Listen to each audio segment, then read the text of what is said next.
Potent Ponder, and I'm back. Yo, it's so much going on. I had a busy work day, but I couldn't wait to come record a video. There's so much going on, from the Jay-Z situation, from the United Healthcare CEO assailant being caught. It's so much going on, but listen, we're going to get into it. Please come and thumbs up this video, subscribe to the channel, hit the bell notification, hit all notifications so you have my videos in your possession each and every time I do uploads. So yo, I just want to say this. I want to bring people up to speed in case you don't know everything that happened yesterday. I'm not going to drag it, but you know, yesterday it was announced that Jay-Z had a civil lawsuit against him. Woman said that something went down in 2003 where he was 2002, the year 2000. She was intimately assaulted. She was age 13. Went to the VMAs, ended up going to the after party by the way of a limousine and all of that. And then the story just went on from there, right? Jay-Z and his team immediately responded to the request. And I personally believe that they responded to this based on what had already been going on behind the scenes with Busby. You know what I mean? He already hit them up behind the scenes trying to get them to settle, trying to get money. And so that took its course. So listen, I just want to say this first and foremost, right? I'm not against any victim at all, right? But when a thing doesn't sound right to me, and I said this yesterday in my video, you know, I could come up here and joke and be congenial and all of that, right? But the thing about it is, and you have to realize, like, I feel like I shouldn't have to give this disclaimer because it just is what it is. I have women in my family, friends or whatever, but it's like, I feel like I can't be a slave to what I know that I love to prevent me from saying something on camera to just the sake of keeping a subscriber. Let me tell you something. Any and everybody that's on this channel is going to be here. If anybody who's subscribed is supposed to be subscribed. If you're not, then, you know, move on. You know what I'm saying? But listen, I think that the story sounds shaky. I personally think that, number one, not only is this about money, but it's also about pollution, like polluting the air around Jay-Z's name. And I just feel like that's how I personally feel. I had some questions in regards to the details that was laid out by a lawyer, you know, that was just questionable to me. Number one, they were saying that this girl was 13 years old and that she was dropped off by a friend. Who is dropping the and when you're 13 years old, not to say that you don't have friends, we all have friends and our peers or whatever, right? But who dropped you off at 13 years old? What peer? Who dropped you off? You had a friend with a car at 13, or was that a family member? So that's number one, dropped you off. Then the limousine driver, now I'm going to tell you this, back in those days, things were shaky. They were shaky. People, you know, older men did deal with younger women. When I was in high school, my friend was 16, 17. She had a baby by a guy who was 32, 33 years old. So I know that it's possible, right? But some of the details in regards to the matter was just shaky to me. So listen, I have the right to question it. You have the right to disagree and voice your opinions in the comments below. So I feel like, granted this situation, everything going on with Diddy, and you know, the details that they outlined, saying that she was given something to drink, and then, you know, then Jay-Z did his business on top of her while Diddy and the girl watched, and then Jay-Z watched with the girl also, right? Not only is this a huge violation of Jay-Z's character, so it's making him look like he's in on some Diddy-ness. Like, you know, Diddy with all of the freak offs and how he was there requesting Cassie to get men with long phalluses while she had her pretty white nails and all of that. So it lends Jay-Z's name and his being to something that's devilish, you know what I'm saying? So it's disrespectful on all levels. It's disrespectful on all levels. What else was questionable to me? The fact that she was just like, you know, they both took turns doing that to her. Listen, my heart goes out to any victims around the world. I'm giving my feedback based on this situation. They did what they did, and then he tried to get her to go down, and then she punched him in the face, and then she ran off, and she ended up at the gas station. Then she told her father. Well, she called her father. Did she say she was crying? I don't know. I don't remember all of the details. But did she say she was crying? And then nothing happened. And then all of these years later. So listen, Jay-Z today, he requested that, you know, that the claimant makes their name public. Me personally, I really want to know how you feel. This is not, listen, I've had many people who I sided with, and, you know, agree with when things come out, and I know that people always feel like, you know, take the side of the victim or whatever. No, I have to be rational, and I want to be objective based on the information that's coming at me. I do think that it sounds funny, and I think that with everything going on in the media, and I think that Tony Busby, knowing the storm going around Diddy's name, if Jay-Z could get approached by this, who knows the sum of money that they was trying to even get him to settle on. Then if he would have settled on that, who knows if that would have came out publicly later. So I understand why Jay-Z is trying to fight it. So listen, Jay-Z requested that the claimant become, that they they not remain anonymous. So Jay-Z's lawyer is also requesting an expedited, Jay-Z's lawyer asked the judge to expedite the dismissal of the lawsuit against him. So let's just read through this real quick, all right? So Jay-Z's lawyer, Alex Shapiro, right? The Honorable, let's see, who is this written by? So this is on December 9th, Honorable Annalisa Torres, right? So this is a letter that they wrote in. They said, we write on the behalf of our client, Sean Carter, concerning the inflammatory allegations made against him in the recently filed amended complaint, right? Based on the meritless and frivolous accusations, Mr. Carter filed a motion to deny the plaintiff's request to proceed as anonymously, pursuant to whatever code and, penal code or whatever, or to dismiss the complaint pursuant to the federal code or whatever, right? This morning, due to the highly sensitive nature of this matter and the intense media scrutiny and it has generated, we respectfully request to be heard on an expedited basis. Yeah, because this is messing with Jay-Z's money. Now, listen, I know that people are going to use a tree logic and they're going to be like, well, Jay-Z was connected to Foxy. Foxy was younger. I even said that in my video yesterday, right? Now, I'm not trying to say that Jay-Z is completely innocent, that he's never done any wrong in his life. But in this matter, you could call me foolish or how you want. I know that we don't know any of these people or whatever, but I don't think that he did this. I don't think he did it. I'm sorry. And I feel like Tony Buzzme, he's trying to like ring the alarm. And now if he tried to get him in private, he wouldn't settle or do whatever. Now he want to get him in public, because you have to realize is that when you do something like this publicly, you have already polluted the person's name and the air around them, right? All of Jay-Z's business dealings and all of that, it's messing with a lot. All right. So for the avoidance of doubt, Mr. Carter is entirely innocent. This is a shakedown. He is not mentioned, referenced, or implicated in any of the criminal investigations, surrounding Mr. Combs.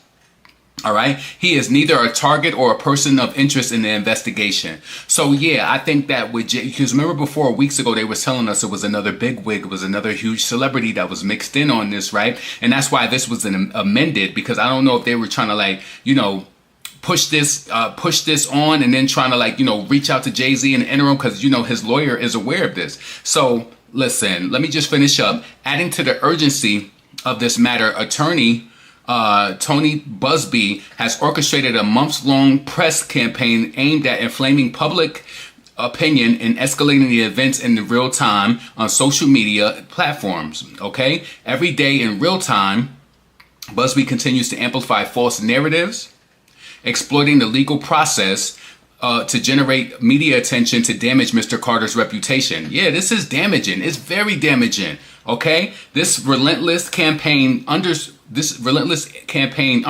the need to fast-track hearing to address the issues promptly and prevent further harm. Yeah, you know what? I never delight in anyone's demise at all, right?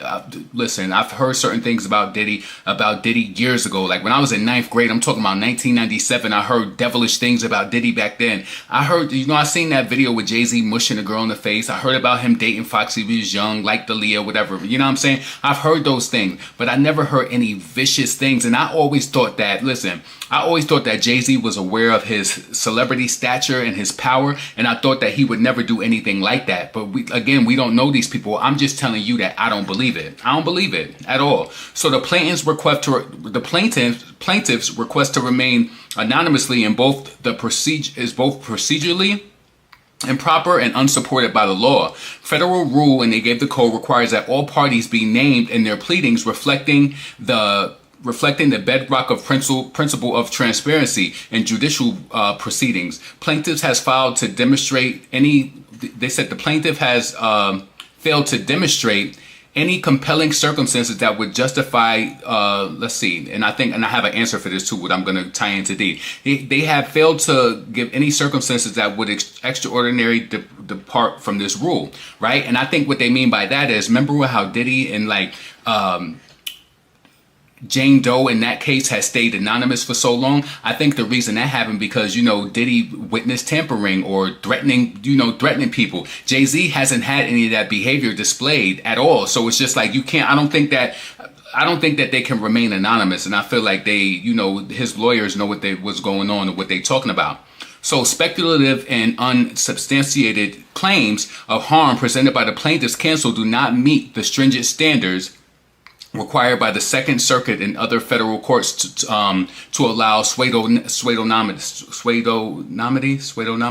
Yeah, all right. Yo, these letters are so small on here. I'm just trying to read exactly what was the court document. So furthermore, the plaintiff's allegations coupled with the conduct of her counsel, Anthony Busby, suggest that a deliberate attempt to leverage the judicial process to generate unwarranted media attention to pressure Mr. Carter into settlement. Come on. You don't think that's true at all? You don't think that they're trying to get him to settle like at all, right? Come on. All right. So they're trying to force Mr. Carter into settlement. Let's see. Give me 1 second. I'm sorry. It's like, all right. So the misuse of the legal system undermines both its integrity and Mr. Carter's ability to defend himself effectively, right? With her remaining anonymous. It is critical that the plaintiff identify, be disclosed so Mr. Carter can investigate and respond to the claim fully and fairly, right? And I think that that's fair. I think it's fair. You know, I put some healing ointment on my face. People be asking me, that's one of the things I do to my skin. I use healing ointment. So like, keeps your skin, youthful and young. All right. Okay. So he wants to respond fairly and, to the claimant. So we further note that timing of this filing coincides with the ongoing media coverage unrelated to the matters involving Mr. Combs. And, they're just speaking about, Mr. Combs. Let's see, underscoring prejudicial and retaliatory claims of the plaintiff. The amended complaint, Mr. Carter's, and they're saying, let's see, the amended complaint appears designed to not seek justice rather than amplify unsubstantiated allegations that harm Mr. Carter's reputation. Jay-Z is attached to a lot. He's attached to a lot, and this is going to mess up his business dealings, the feelings. This is going to mess up the business dealings. Mr. Carter, let's see, all right? So allowing the plaintiff to remain anonymously would deny Mr. Carter the fundamental right to confront the accuser while simultaneously enabling the plaintiff and her counsel to conduct a trial by media. Yeah, they want them to remain silent and all of that. So the longer they drag this out, the more scrutiny Jay-Z will be under, and he takes a hit. He takes a hit.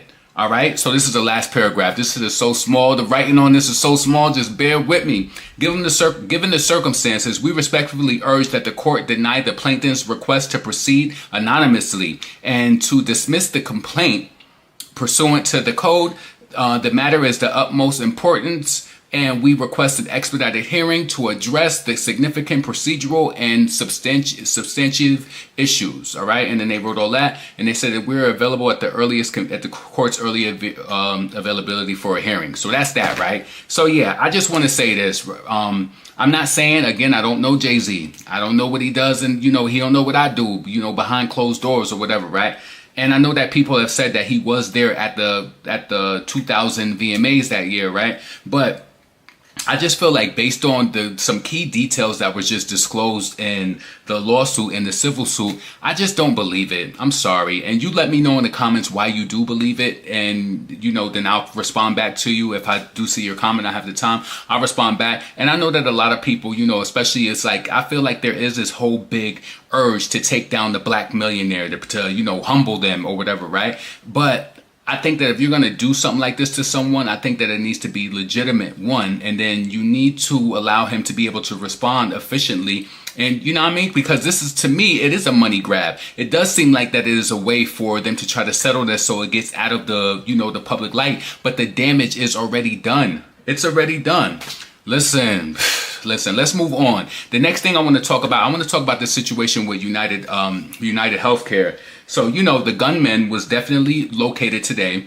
He was in Altoona, Pennsylvania, and he was out there in the McDonald's. So I don't know. I think the the counter person at McDonald's ended up catching him, seeing his face or whatever, and thank God that they alerted him. I just want to say this, right? And you see the screen, the mugshot that I put on the screen. Now maybe I'll put it in the thumbnail. But the thing about it is, it's just that I've seen so many people online. Why are people saying free him? Is this just some sort of joke that people are running online saying free him? You know? And I don't know if he was like, I don't know if he was like an LGBT member, and people, if that's like that type of people who are trying to, like, you know, saying free him. I seen people saying that they was attracted to him and all of that, right? But anyway, I'm going to run through the CNN article. These words are, listen, these letters are so much bigger than that Jay-Z article.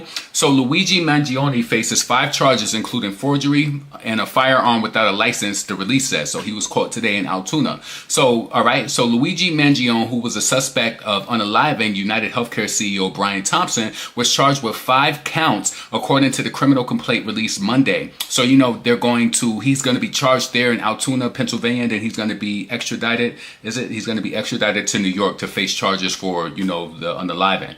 All right.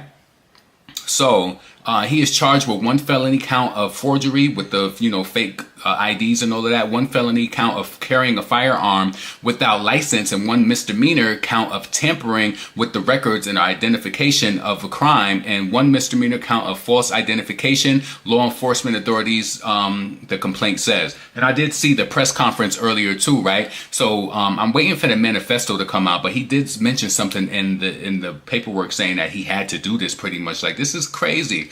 All right. So 1 hour, 7 minutes ago, the update: CEO shooting suspect arrives at Pennsylvania courthouse. And this is where the mugshot that you see came from, right? Luigi Mangione has arrived at the Blair County Courthouse in Hollidaysburg, Pennsylvania. Video from outside of the courthouse shows he has been interviewed by police, and Altoona police officer told CNN. All right. The next update: what we know about the multi-page document written by the suspected shooter. Okay, so law enforcement sources say that Luigi Mangione, suspected killer of the United Healthcare CEO Brian Thompson, wrote a handwritten document that speaks to both motivations and mindset. So maybe they have something in here. So police found the document when they apprehended the suspect earlier today. CNN's John Campbell breaks down what they know so far. All right, I'm not going to watch that video. Let's just keep going. All right. So Luigi Mangione, once I get my hands on or see the manifesto online, then I will come back and I'll do a video on that. But I'm not putting the video up right now on the screen. I just don't have time for that. So Luigi Mangione will have a preliminary arraignment tonight, and we spoke about that. All right. So what they know about the suspect and of the CEO shooting.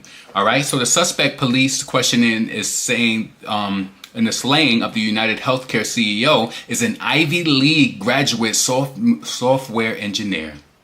Ivy League graduate software engineer from a prominent Baltimore family who appears to have had a favorably reviewed who have favorably reviewed the manifesto of the Unabomber on the book. Wow. He favorably reviewed the manifesto of the Unabomber on a book website. So he was enthralled with that. Luigi Mangione, 26 years old, too young. And you got a software engineer. Luigi Mangione, 26-year-old, identified by New York Police Department on Monday as a strong person of interest in the shooting of the CEO Brian Thompson last week. And when I was listening to the press conference that they had today in New York with Eric Adams was there, they were saying that they didn't even know his name until today. And I seen somebody online, well, no, not even online. One of my coworkers sent me, was like, oh, they caught him. And then she was saying she hoped he got away. Why would you host? Listen, you know what? When people say stuff like that, it makes me question, like, yeah, I need to watch my conversation with you. Why would you hope that this man would get away after taking out a CEO? Do you feel like it just don't matter? Because, whatever. All right, so family. The suspect is a grandson of Nicholas Mangione, a prominent Baltimore real estate developer, and his wife, Mary C. Mangione, a philanthropist who died last year. All right. The Mangione family owns the Lorien Health Systems, a nursing home that's located in Maryland, and Luigi volunteered there in 2014, according to this LinkedIn page. So, they got his LinkedIn and all of that. If I was going live, I'll be able to bring that up, but, I can't do all of that. All right. So it's education. So Luigi Mangione graduated from the prestigious Gilman School, an all-boys school that is well known for Baltimore's toniest private schools. And he was the high school valedictorian in 2016. Damn. He attended the University of Pennsylvania, where he graduated in 2020 with a master's and a bachelor's program in computer science and a minor in mathematics. So he's a smart kid. A university spokesman told CNN. Mangione was a member of the Phi Kappa Psi fraternity social media post show. So work. After graduating, Mangione worked as a software engineer for the online car sales company TrueCar. I've seen them online before. Let me know if you've seen them too. So he worked for TrueCar, online company, according to his LinkedIn page. All right. His most recent address was in Hawaii, NYPD told officials. All right. So Mangione registered to vote his family's address in Cockeysville, Maryland, a Baltimore suburb, and is registered as an unaffiliated with a political party, according to the state's voters records registration lookup website. I don't know why that matters. So he is a cousin of Maryland State. He is the cousin of Maryland State Delegate Nino Mangione, a Republican. The state lawmaker's office confirmed to local media. I don't know why they. Does this mean something to you? Like, why are they saying it? Private security guards were blocking access to the family's house on the golf club Monday afternoon, which is good because I'm pretty sure they didn't know what was going on. All right, so they had a picture of the firearm. So the firearm was found while searching the suspect. New York City Police Commissioner Jessica Tech said the NYPD's chief detectives found the capability of firing a 9mm round and may have been 3D printed. Let's see. Yeah, so they found a ghost gun. That's what they found. CNN obtained photos of the firearm, and a fake ID were found while searching Luigi Mangione after the arrest on the gun charge Monday. So while searching Mangione, police found multiple fake IDs, including one the NYPD believes that was used by the suspect in New York City. I don't know if he used that at the hostel. I heard something like that in the press conference. I don't know if that was used at the hostel or wherever, but yeah, he used it in New York City. Okay, so while searching Mangione, police found multiple fake IDs, including what the NYPD believes that he used. Okay, New York City Police Commissioner Jessica Teach said on Monday that a firearm was found searching the suspect. Chief of Detectives Joseph Kinney said that the gun was a ghost gun that had the capability of shooting a 9mm round, what we just said. All right, so the NYPD and FBI have arrived in Altoona, Pennsylvania, lawmakers say. All right, the NYPD and FBI are now in Altoona, Pennsylvania, as investigators look to interview the suspect in the slaying of the United Healthcare CEO Brian Thompson, according to the Republican Representative John Joyce of Pennsylvania. So just in the last 30 minutes, the FBI and NYPD have arrived to Altoona Police Department headquarters. Joyce, who represents Altoona area, told CNN. So the suspect was arrested on gun charges at the McDonald's in the central Pennsylvania city after employees recognized him and called police. The suspect would need to be extradited to New York City to face the charges. So listen, my memory card is about to run out now. I just want to say this. I'm happy that they caught him. This seemed targeted. What I want to know, this is what I want to know as I wrap up this video. How did he know that this man was going to be there? Did somebody from the inside give the information? You know, what was the connection? This kid was 26 years old. Did he have a friend that worked at United Healthcare? He's a software engineer. What made him push to do this? Was his family denied any services? Did he have somebody? Like, what was the aim at this $10 million CEO?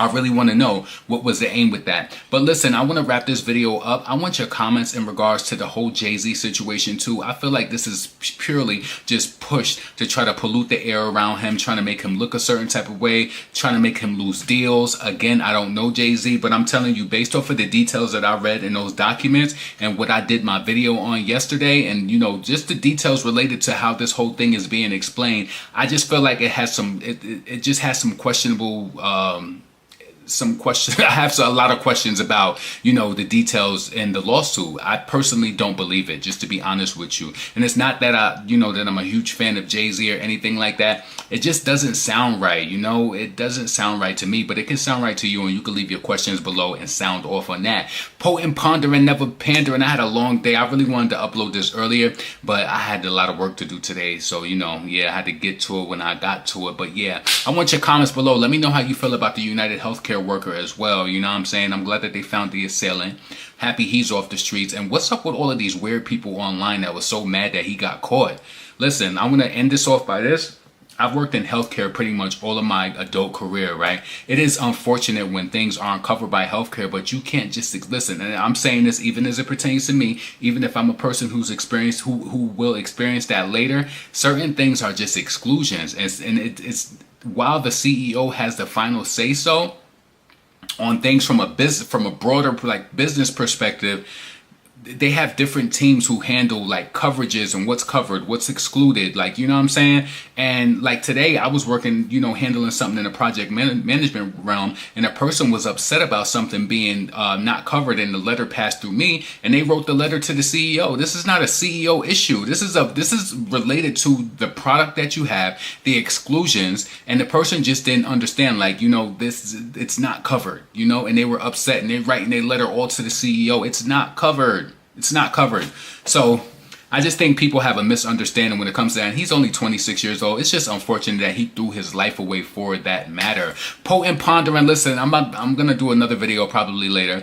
I hope that y'all all doing well. It's Monday. I'm about to go to the gym and get it in. Be blessed. Peace.